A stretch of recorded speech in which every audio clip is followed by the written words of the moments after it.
বাবা, চা। তুমি চা নিয়ে এলে? সরমা কোথায়?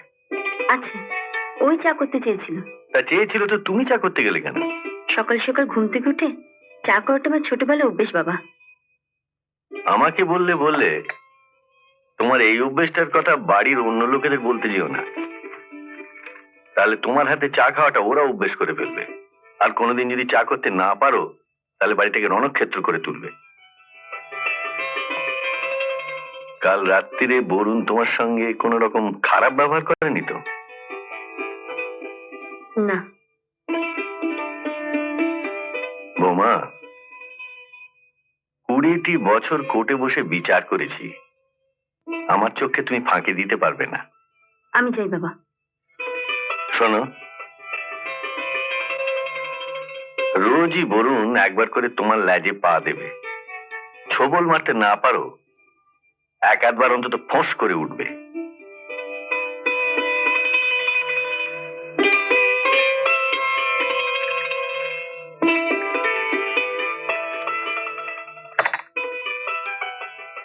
দাদা, চা। তুমি চা নিয়ে এলে? শর্মা কোথায়? ও এই বাড়ির বউ, ওকে একদিন চা করতে পারে না? হ্যাঁ, নিশ্চয়ই পারে। তোমরা 3 বউ বসে ঠিক করে না কোন বউ কবে চা করবে। আমি চা করবো?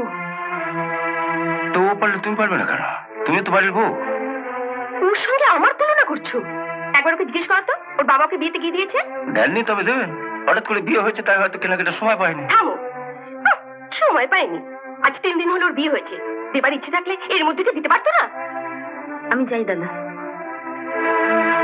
দেখো কেমন পালিয়ে গেল। ও ভদ্র ঘরের মেয়ে, তোমার মতন কোমর বেঁধে ঝগড়া করার অভ্যেস নেই। কি? ও ভদ্র ঘরের মেয়ে আর আমি বুঝি কেন সকাল থেকে মুখ খারাপ করালে? যাও, চাটা দিয়েছে, খেয়ে না, যাও।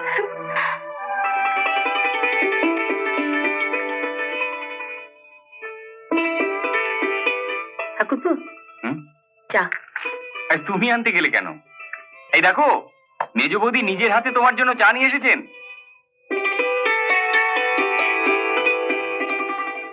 চা নিয়ে এরকম সঙ্গের মতো দাঁড়িয়ে আছো কেন? দিয়ে যেতে পারছো না? নেমে এসে নিতে পারছো না? দেখছি আমরা বিছানায় বসেই খাই। বাপের বাড়ির অভ্যেস এখানে চলবে না, নেমে এসো। ও যখন বিছানায় বসে খাবে বলছে, তখন দিয়ে আসি না ঠাকুরপো। না, তুমি টেবিলের উপর রেখে যাও, এই চলে নেমে এসে খাবে।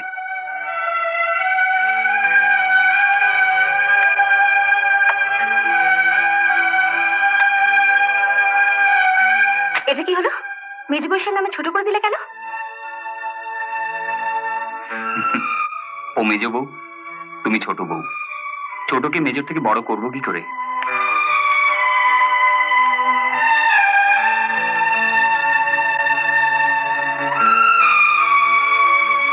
Good morning. আরে আপনারা এত সকালে? আরে মেয়েটা দুরাত্রির বাড়ির বাইরে, ও তো আমাদের ছেড়ে একটি রাতও বাড়ির বাইরে থাকেনি, তাই দেখতে এলাম কেমন আছে। আমি ভালো নেই বাপি। সে কি? কেন, কি হয়েছে? দেখো না, এখানে বেডটি বেড়ে দিচ্ছে না, বলছে নেমে এসে খেতে হবে। এ কি অলক্ষণে কথা? আহা, অরুণকে সব শিখিয়ে পড়িয়ে নাও। ও জানবে কি করে তোমার পছন্দ অপছন্দটা কি? ওর পছন্দ অপছন্দ জানবার দরকার আমার নেই। ওকে বরং জেনে নিতে বলুন আমি কোনটা পছন্দ করি, কোনটা করি না। শুনলে বাপি, শুনলে? অরুণ, তোমাকে তো আমি বুদ্ধিমান ভেবেছিলাম। আমার বোকামির কি দেখলেন? শোনো, রুবি আমাদের একমাত্র মেয়ে, তাই আমি ঠিক করেছি তোমাকে আর রুবিকে আমাদের বাড়িতে নিয়ে যাব, তারপর তোমাকে আমার ব্যবসা বসিয়ে দেবো। মাফ করবেন, আমি সবে নিজের ব্যবসা দাঁড়াতে চেষ্টা করছি, আমাকে এখনই এভাবে বসিয়ে দেবেন না। আয়, একটু সাবধানে নিয়ে আয়।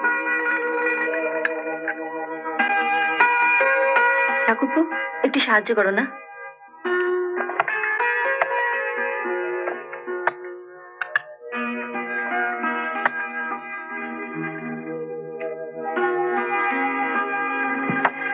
বাপি, এই হচ্ছে সেই মেজ বউ যে আমার বেডটি দেয়নি।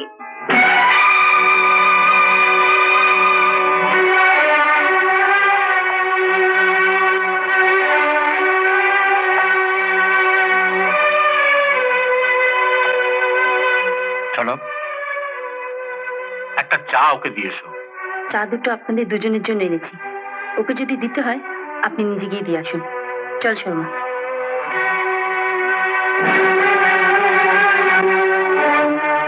কি অরুণ, তোমার সামনে তোমার শ্বশুর মশাইকে মেজবউ অপমান করে গেল, তুমি কিছু বললে না? আমি দেওর হয়তো বৌদির বিচার করতে পারি না। আপনারা বরং বাবাকে গিয়ে বলুন। হ্যাঁ, সরমার মুখ থেকে আমি সবই শুনেছি। আপনারা বসুন, আমি দেখছি কি করা যায়।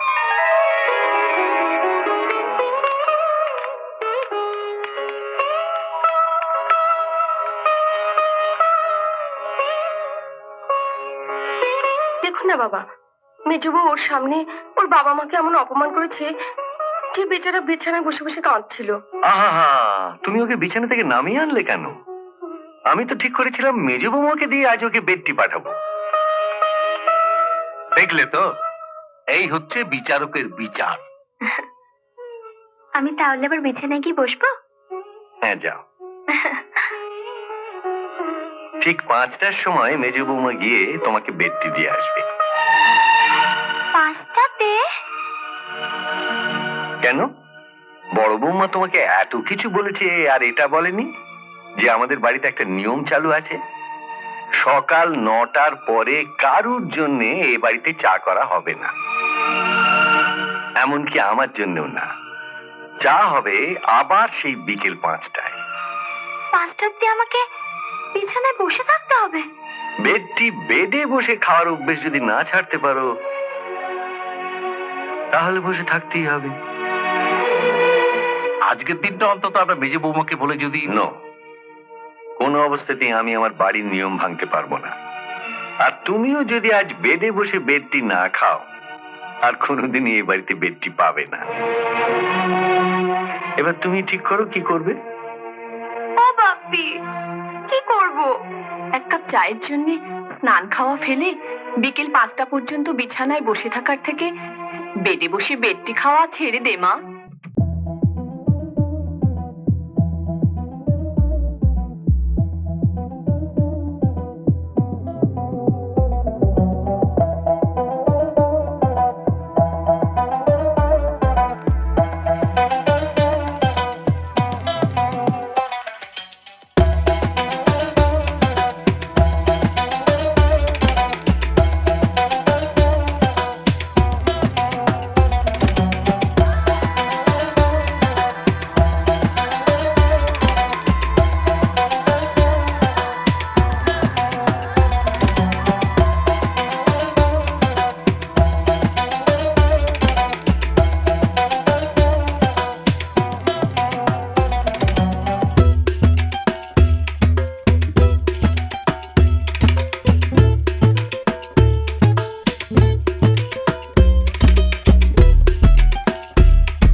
এমন আরো অনেক ভিডিও দেখতে এই চ্যানেলটি সাবস্ক্রাইব করে নিন এবং পাশের বেল আইকনটি প্রেস করে দিন।